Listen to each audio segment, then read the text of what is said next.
Good morning, dear students. I am here with second part of chapter 12, electricity. So let me tell you what we are going to study in this part. In this part, we learn about two topics. The first one is Ohm's law, and then the second one is the factors on which the resistance of a conductor depends. Okay, so let me start with Ohm's law. Ohm's law is very important law in electricity. See, actually, George Simon Ohm, who was a German physicist, he found out a relationship between current I and potential difference V across the terminals of a conductor, and the relation was set up as the relation was known as Ohm's law.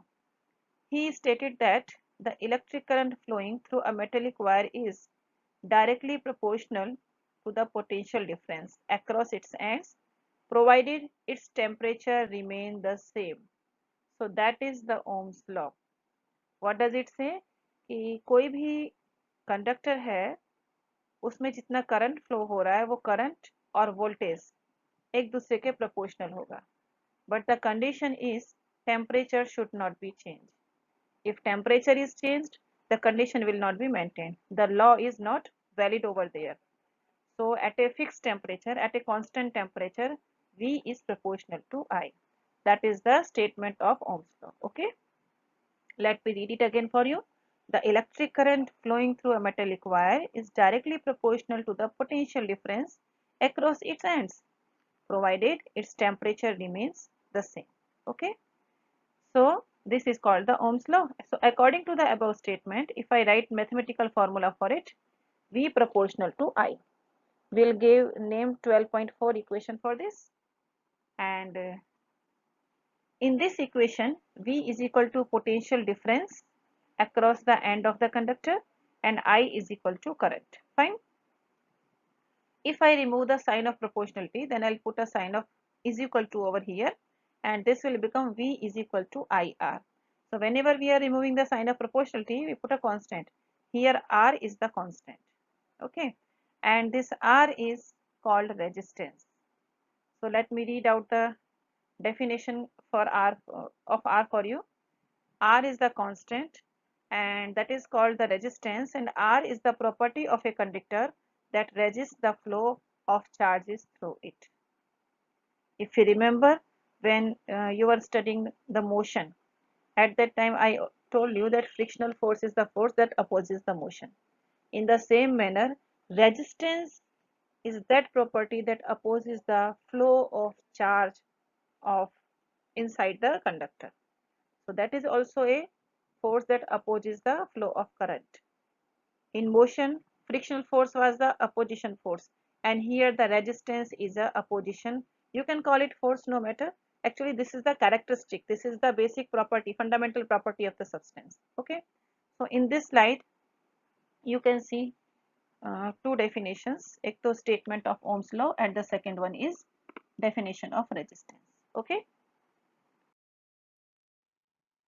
Okay, so resistance is the property of a conductor to resist the flow of charge through it, and it is a constant for the given metallic wire at a given temperature, and that is denoted by R. See, for a particular substance, the value of R is constant. It is never going to change. If the substance is changed, the value of R will be changed. Okay, and resistance is denoted by R, that you know. Now the unit of resistance is ohm, and this unit is denoted by a Greek letter omega. This letter is called omega. Okay. Now according to Ohm's law, R is equal to V upon I. From where did it come? See, the Ohm's law was V is equal to IR, and from there we are getting R is equal to V upon I. Why? Because here we have to find out the formula for resistance. Okay, now we will find out the definition of 1 ohm. We are having this formula R is equal to V upon I. Now do one thing. Okay, at first let me delete it.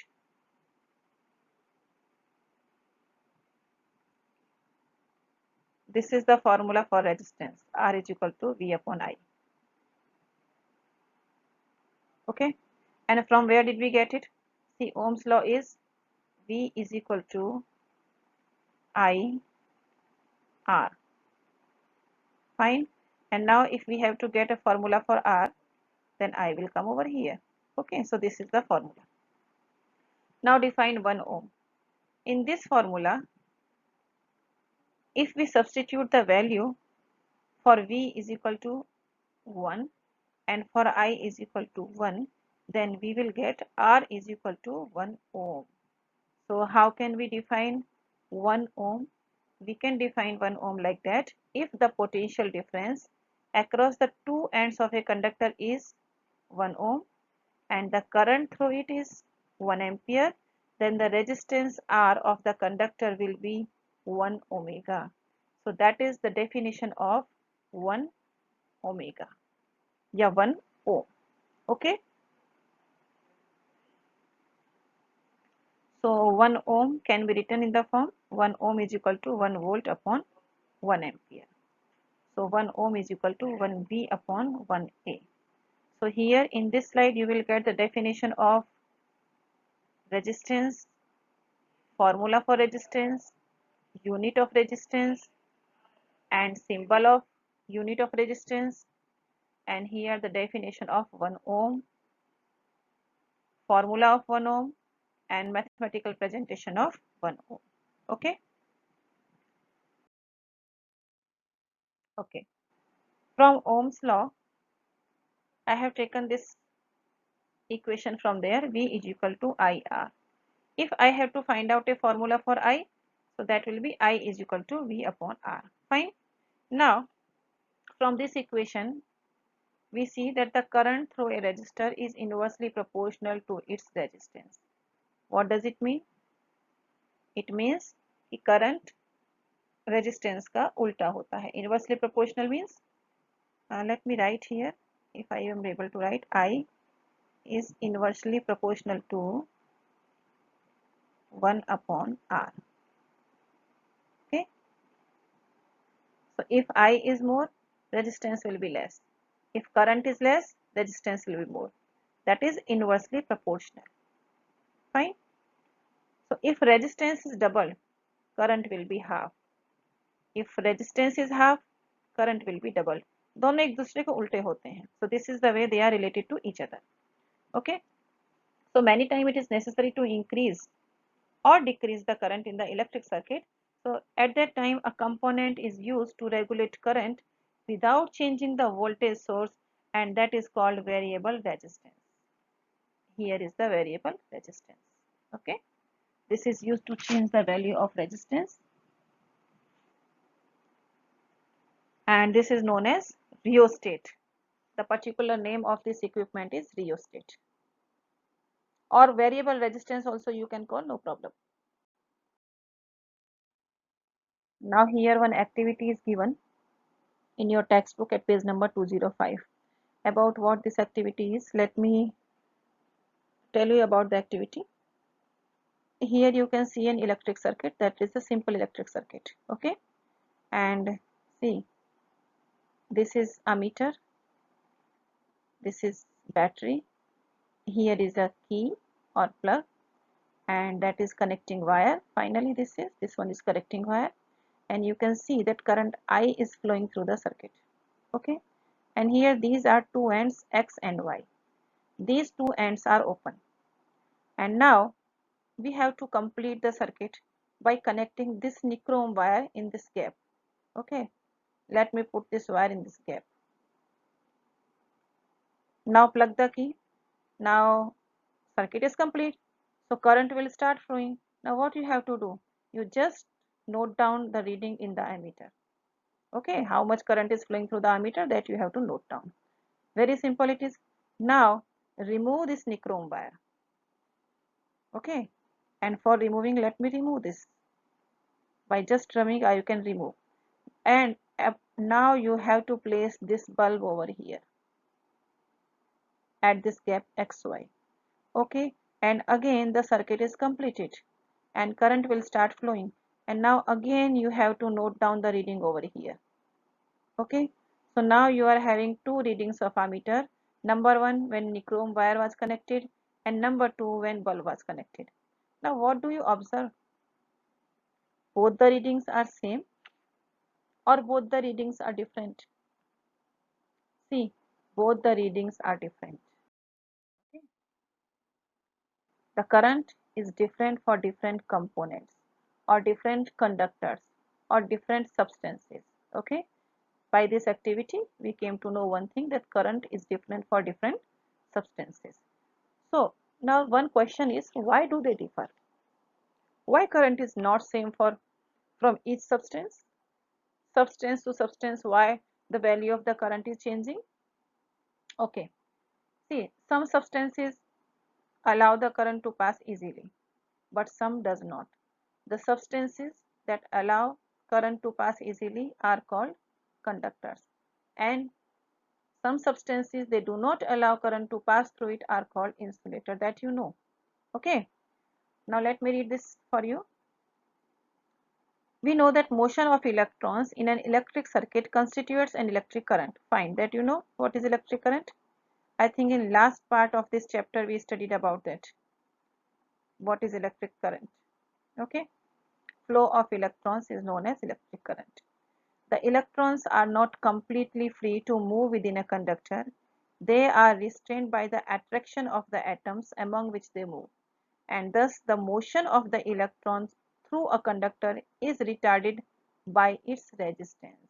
Yes, what is the job of the resistance? Resistance does not allow to move forward. Okay, so the value of resistance is different from substance to substance. That is why the value of current is also different for different substances. Okay, understood? Okay, now let me read out some important points for you.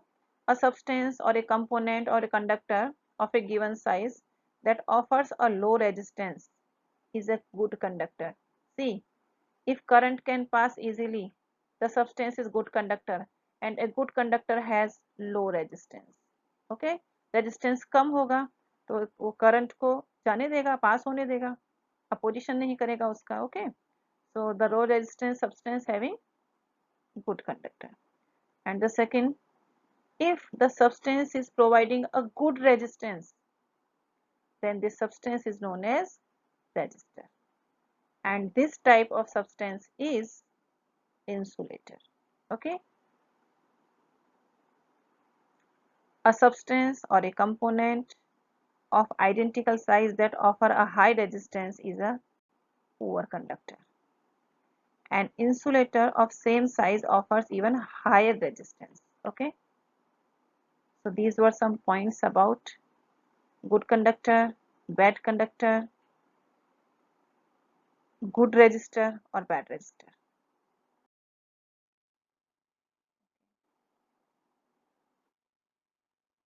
Ohm's law. Actually, before uh, stating the Ohm's law, I was supposed to tell you this experiment, but now let me explain you this experiment. Statement of Ohm's law we have done, and here this is the experiment of Ohm's law. See, here in picture you can see the arrangement of the instruments. This is voltmeter, this is ammeter, that is the cell, battery, and that is the nichrome wire. With this nichrome wire, these all equipments are connected, that is plug key. Okay, and you can see that with the battery, follow my red pen, you will see with the battery, the plug key, then ammeter, and then again battery, they all are connected in series, and while the voltmeter is connected in parallel. Okay, and here this is the electric circuit for studying Ohm's law, that is the schematic diagram. Usually we use this type of diagram whenever we are explaining any circuits. Okay, so now let me come over here. When we are taking readings, what do you notice? As we change the reading of voltmeter here,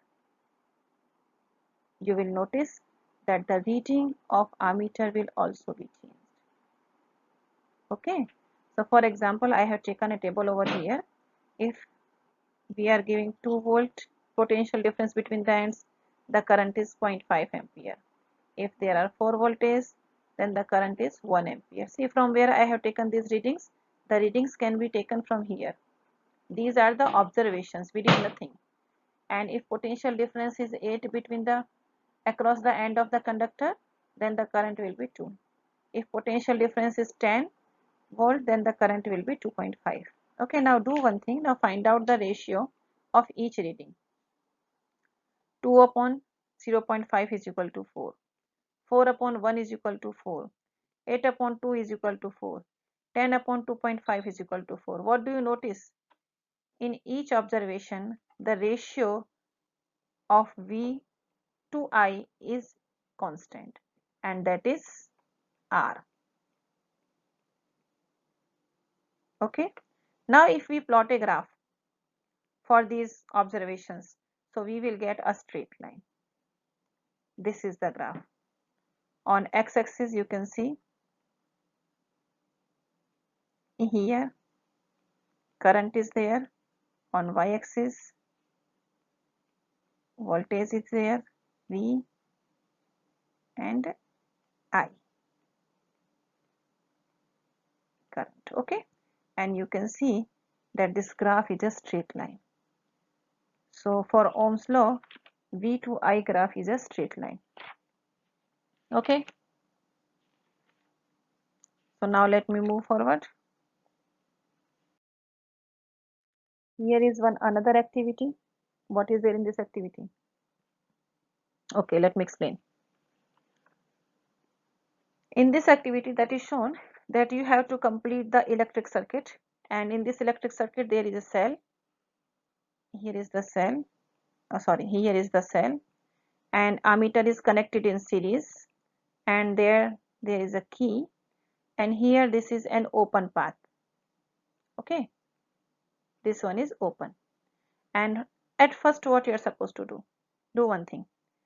At first you just plug the key and note down the current in the ammeter with a nichrome wire of length L. This one, जो ये one wire है, this wire is of nichrome और उसका length कितना है, L length है. Okay, so complete the circuit and note down the reading. Now remove this from here. Let me remove it and use the wire number 2. That is also of nichrome, but the length is double. You can see the length of this wire is double. Okay, now complete the circuit with using this wire and note down the readings. Now you have to remove this wire from there and use the wire number 3. What do you observe over here? The thickness of the wire is double. And now using this wire in the circuit, note down the observations. And in next step, do one thing, that use this number 4 wire over there. And what is the specialty of this number 4 wire? Okay, that is the wire of copper, Cu. It means material is changed. Okay, and now again note down the readings. Okay, for what we did it? Here the length is L, here the length is 2L, and here the thickness is double or more, whatever, and here the material is changed. Thickness means D, radius is changed. So length, radius and material, these three things are changed, and we have noticed the readings of ammeter. What do you notice? We notice that readings of ammeter are different. Okay, and using this activity we can find out the factors on which the resistance of a conductor depends. So on the basis of these activities, it is observed that the ammeter reading decreases to 1/2 when the length of the wire is doubled. Do you remember? Or second case, wire number 2, when the length of the wire was double, so ammeter reading was 1/2. Okay, and the ammeter reading is increased when we use the thicker wire but of the same material and the same length. Okay, a change in ammeter reading is observed when a wire of different material of the same length and same area of cross section is used. That was the case number 4. Length was same, okay, thickness was also same, but the material was different. If you remember, the material was copper. At that time also the reading of ammeter was different, okay.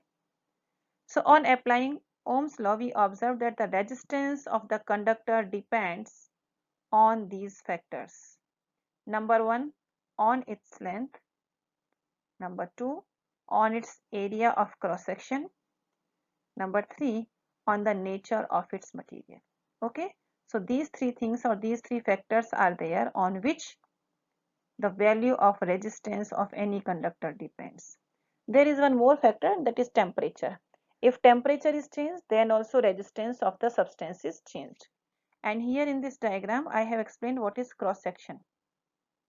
Okay, because in electricity we will use the word cross section repeatedly. So let me tell you what is cross section.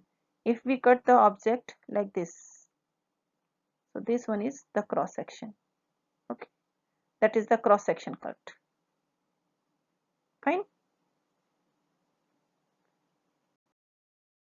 See, if we take some proper measurements in the experiment in the laboratory, what do we notice? We notice that the resistance of a uniform metallic conductor is directly proportional to its length.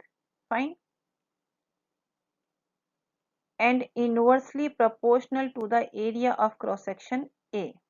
So resistance depends on two things, length and A. And how does it depend? It is directly proportional to length and it is inversely proportional to cross section area. So let me write it in this form.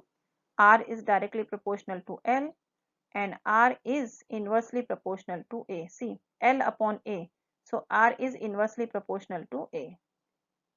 R is inversely proportional to A. Okay. So now here I have written both the equations together. R is proportional to L upon A. Okay. Now we have to remove this proportionality sign. So R is equal to rho L upon A. This rho is a constant and this is rho. This rho is the constant and that is called electrical resistivity of the substance. Okay. And the SI unit of resistivity is ohm meter. And resistivity is a characteristic property of the substance. Fine. See from here, this one, you can get the direct formula of rho. Rho is equal to R A upon L. Okay. The metals and alloys have very low resistivity and the range of the resistivity of metals and alloy is from 10 to the power minus 8 ohm meter to 10 to the power minus 6 ohm meter. And as they are having low resistivity, they are the good conductors of electricity. Fine. And the substances like rubber and glass, their resistivity is of the order of 10 to the power 12 to 10 to the power 17 ohm meter, means very high. And so if resistivity is high, that is why they are insulator. Okay. So both the resistance and resistivity of a material vary with temperature. As I told you in the starting, there is a fourth factor also, and that is temperature. Okay, here in this table you can see the electrical resistivity of some substances. That resistivity is taken at 20 degrees C. As 20 degrees C is considered at normal temperature. See, if temperature is changed, the value of electrical resistivity for the substance will also be changed. Okay. So here you can see that the resistivity of an alloy is generally higher than that of its original metals, constituent metals. Okay. See, let me tell you this. The copper, resistivity of copper is 1.6 to 10 to the power minus 8 and resistivity of nickel is 6.84 10 to the power minus 8. But when copper and nickel they get mixed and alloy constantan is formed, the resistivity is 49 into 10 to the power minus 6. Okay. And one another point about alloys is they do not get oxidized.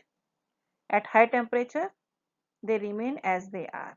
And that is why they are used in electrical devices like electric iron, toaster. And tungsten is also a substance that is used for filaments of electric bulb, whereas copper and aluminum are generally used for electrical transmission lines. So now it is clear that resistance of any object depends on these factors. Number one, rho, number two, A, number three, L, and number four, temperature. Okay, area, length, resistivity. Resistivity means substance, material, type of material. Okay, so these four are the important factors on which the resistance of any substance depends. Here is the example that I have taken from a textbook only. Let me read out this for you. How much current will an electric bulb drawn from 220 voltage source if the resistance of the bulb filament is 1200? Okay, and the second question is how much current will an electric heater coil draw from a 220 voltage source if the resistance of the heater coil is 100 ohm. Here how much current is asking. Okay, so at first let me solve the first question A. In question A, what is given? Let me find out. Voltage is equal to 220. Fine. And R is equal to 1200. These two things are given. So we can use the formula Ohm's law. V is equal to IR. Okay. So V is given and R is given and I we have to find out. So I is equal to V upon R. So I is equal to V upon R. The answer is 0.18 ampere. Fine. Now come to the next portion B. What is given? How much current will an electric heater coil drawn from 220 voltage? So V is equal to 220 and resistance is 100 ohm. Fine. V and R is given. The same thing we'll do over here. I is equal to V upon R. So 220 upon 100, 2.2 A. Okay.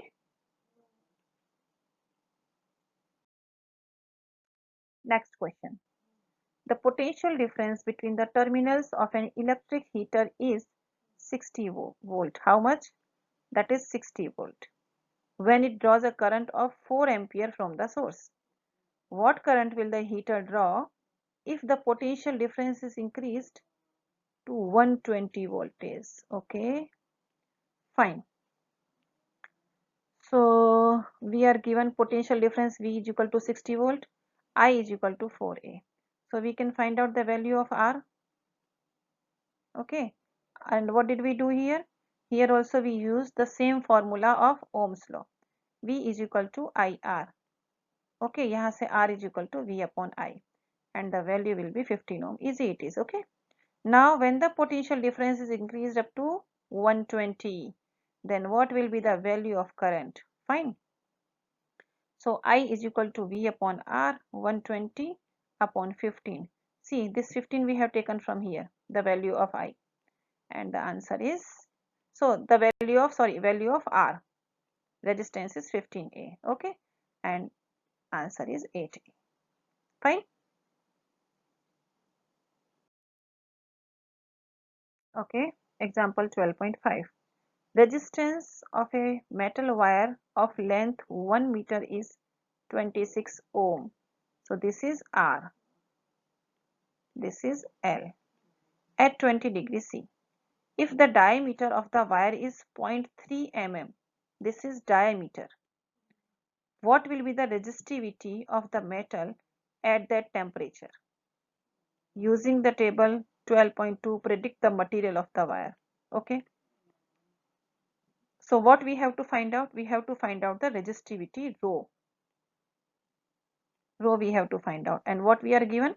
We are given resistance is equal to 26 ohm, diameter D is equal to 0.3 mm, and this diameter we will convert into meter. Length of wire is equal to 1 meter. Okay. Now do one thing, use the formula of rho. Rho is equal to RA upon L. Now what he is done over here, see R as it is and A is equal to pi d square upon 4, and this L is as it is. A is equal to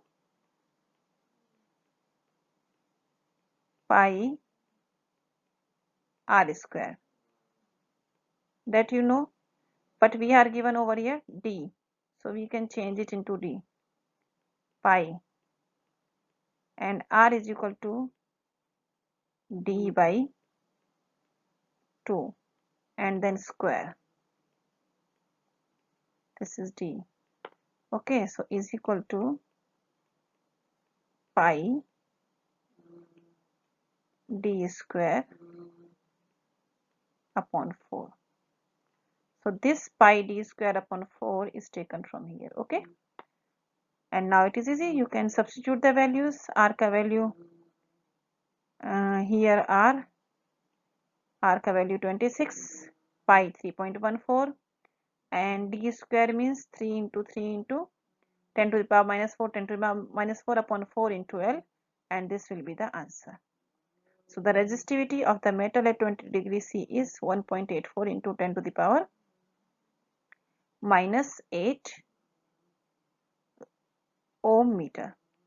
And if we see this value in table, we see that resistivity of manganese is comparatively okay. So the substance is manganese. Okay, and here I have solved this question without changing the value of diameter. The formula is rho is equal to R A into L. Here is the formula.